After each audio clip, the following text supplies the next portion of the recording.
By the 15th century, the Roman Empire stood on the edge of oblivion. The Palaeologos dynasty, rulers since 1261, faced a dire struggle. Their treasury depleted from endless conflicts, and their court fractured by religious disputes and dynastic rivalries. In 1425, John VIII Palaeologos took the throne, taking his hopes on melding the Great Schism between East and West at the Council of Florence in 1437. Facing the imminent fall of Constantinople, they were under immense pressure to yield to Catholic doctrines, accepting the use of unleavened bread in the Eucharist, the Filioque, and the Pope's supreme authority, with the understanding of Latin aid to relieve Constantinople. This agreement sparked outrage among the clergy and citizens at home, and the promised support failed at Varna in 1444, as the Latin Crusaders were crushed by the Muslims, shattering Byzantine hopes. After John's death in 1448, his brother, Constantine XI Palaeologos, a staunch supporter of Florence, took the throne. By that point, Constantinople's population, barely 50,000, struggled to defend the 14 miles of ancient walls, while the imperial navy, once a terror of the seas, was reduced to a handful of dilapidated galleys. The rise of Mehmed II, a young and ambitious Ottoman sultan in 1451, sealed the empire's fate as he assembled an army of 80,000, conquering Constantinople on May 29, 1453, ending the 2,000 years of Rome. But don't get down, you're over 65,000 Romaoi, and the 80% of wretched Ottomans who haven't subscribed yet, as we aim to get 70,000 subs by the end of November. Here, history was forever changed back in 1423, during John VIII's travels in Italy, seeking aid against the relentless Turkish tide, stopping in Florence to secure loans from the wealthy Medici family. The Medicis welcomed the emperor and opened their vast libraries, filled with ancient texts gathered from across the Mediterranean. There, amidst dusty scrolls and illuminated manuscripts, John delved into works that all pointed towards mysterious lands far beyond the known world. Amidst the classics, there was a myriad of allusions to some far-off realm. Plato mentioned Atlantis, larger than Africa and Asia. Plutarch Oegygia, a great realm west of Britain. Pliny the Elder spoke of Hannon, a Carthaginian who discovered a land so perfect that his senate prevented any from traveling there, fearing they would abandon their homeland. Seneca's prophetic line in Medea, too, played into this belief. There will come an age in the far-off years, when ocean shall unloose the bonds of things, when the whole broad earth shall be revealed. Christian writings lent divine weight to these tales. Pope St. Clement of Rome, in the 1st century, mentioned worlds beyond the ocean, which St. Isidore of Sevilla later agreed with. While praying at the yet complete Duomo, asking the Most Holy Theotokos to give him a sign, later that day he stumbled across the Voyage of St. Brendan, a tale of an Irish monk who sailed to find the Terra Repermissionis Sanctorum, promised land of the saints. According to legend, after many years of adventure, St. Brendan eventually found the promised land, a realm more vast and bountiful than anything he had seen prior. Then, a native youth spoke to St. Brendan. After the passage of many times, this land will become known to your ancestors, when persecution of the Christians shall have come. Just as this land appears to you ripe with fruit, so shall it remain always without any shadow of night, for its light is Christ. End quote. Surely the Roman people had suffered enough at the hands of the Saracens. This was the sign John prayed for. Satisfied by the heavenly signals, John shared plans of a grand exodus, transporting the Roman people to the Holy Land, with a trusted inner circle upon returning to Constantinople. He secretly commissioned a small fleet of Portuguese caravels, crewed by loyal Greeks and Italians bound by sacred oaths sworn on relics from the Hagia Sophia. The expedition passed the Pillars of Heracles into the uncharted Atlantic, battling storms and dwindling supplies, before eventually sighting land, a lush coast teeming with strange plants, riches, and peoples. They traded cautiously with the native tribes, charting the shores before returning to Constantinople. Now convinced that the Queen of Heaven guided his hand, he doubled down on the Union of Florence, furthering ties to the Catholic West in return for military support and supplies. After all, his prayers in a Catholic church had now been answered, so anti-Western clerics were purged from the Byzantine church. Behind closed doors, he sold off imperial assets, trading titles, claims, and trading rights to Venetians, Genoese, and Aragonese merchants for gold. Detailed blueprints of the Hagia Sophia, the Church of the Holy Apostles, the Pantocrator Monastery, the Blachanae Palace, the Hippodrome, the Theodosian Walls, the forums of Constantine and Theodosius, and other landmarks were made up for the reconstruction in this new land.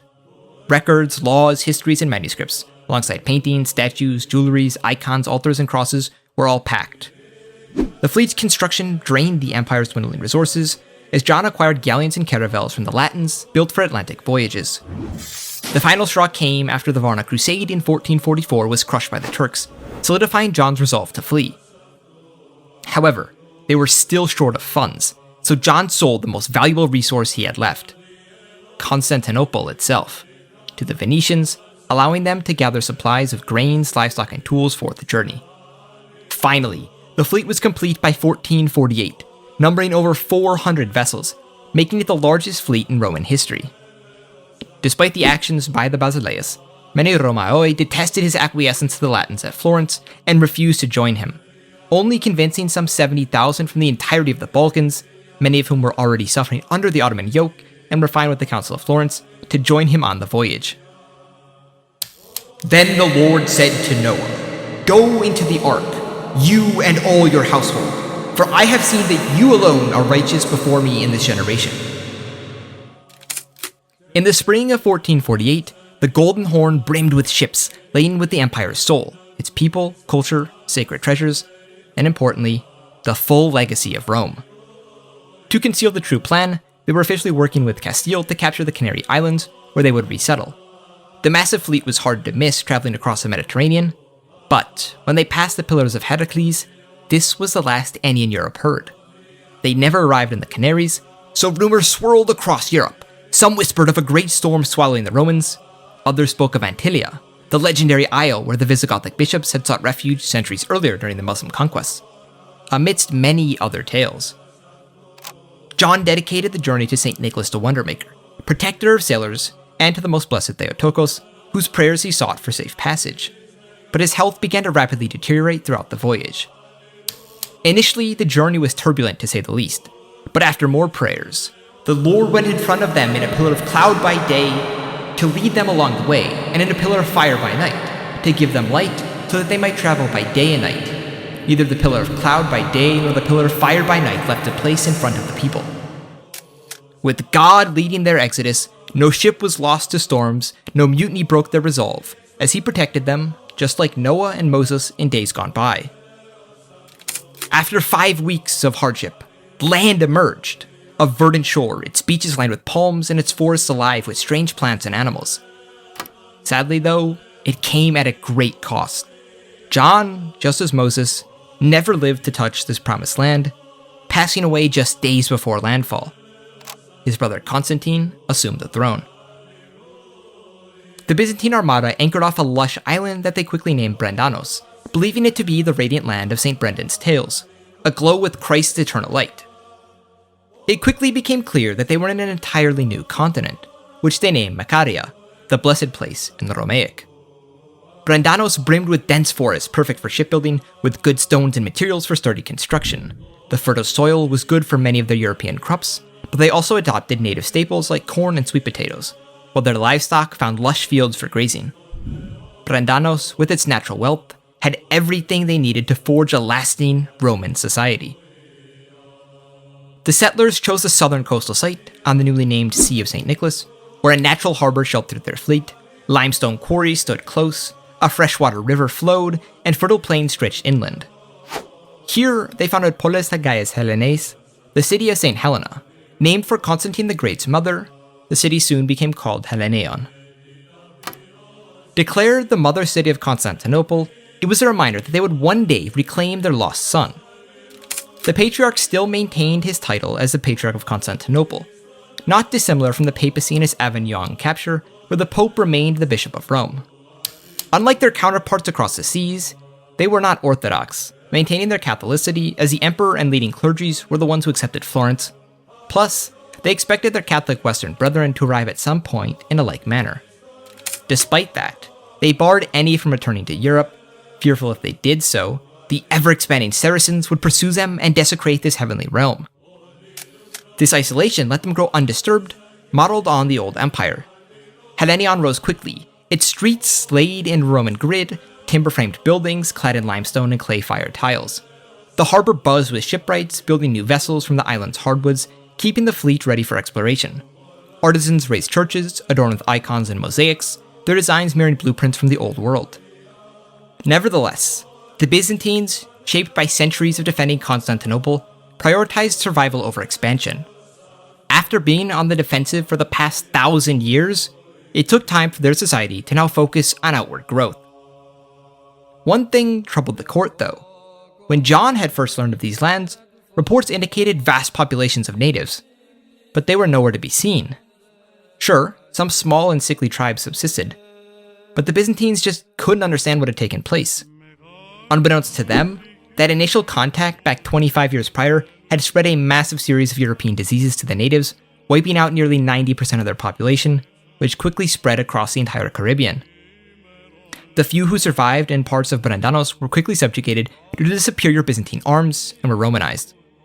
Although the Romans encountered many challenges, unlike historical European ventures chasing gold or cash crops, the Byzantines had prepared for a self-sufficient society, so were not reliant on a distant hub to maintain their livelihood. By the late 1490s, half a century after their arrival, the Byzantines began thriving, rapidly expanding across the Sea of St. Nicholas as it came easier to new generations, now numbering over 200,000, born and raised under Maccabean skies, who knew Constantinople only as a tale. The conquest came at a cost as the subtropical climate, hotter and wetter than the Mediterranean shores of even Cyprus, tested settlers unused to its relentless humidity and seasonal rains. Strange fevers and diseases, unknown in their old world, claimed many lives. Yet, the Byzantines' superior tools, technology, weapons, and horses secured their dominance over the region. This military reliance drove expansion as they took control over the surrounding volcanic islands, rich in sulfur, key for gunpowder. Nitrate-rich caves near Hellenion were also found, so they set up a small industrial quarter by the harbor, producing low-grade gunpowder, which allowed the Byzantine ships to scout and eventually control Maccabea's waters. Finally, one morning in 1492, their isolation was over when the cathedral bells of St. Helena rung out. 3 weathered ships, bearing Castile's red and gold, emerged from the mist.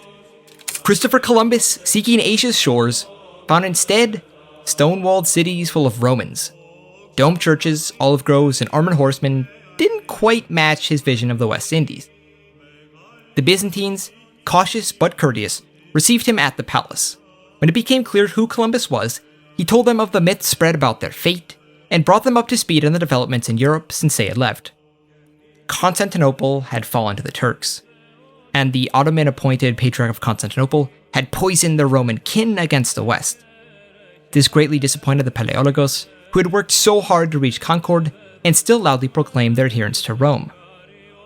Columbus learned about their initial voyage, and that this was not Asia, but an entirely new world. Speaking for Castile, he offered trade and alliance, which the Basileus eagerly agreed to, while they resupplied his ships as he returned home, signaling the dawn of a new age as Europe's eyes turned west. Now, you Byzantophiles should watch this video of a timeline where the Byzantines defeated the Arabs in the 7th century, preventing the Muslim conquests. If you appreciate my work, please subscribe and consider supporting me on Patreon to get ad-free viewing, maps, and more. These videos are only possible thanks to my patrons' generous support. Goodbye.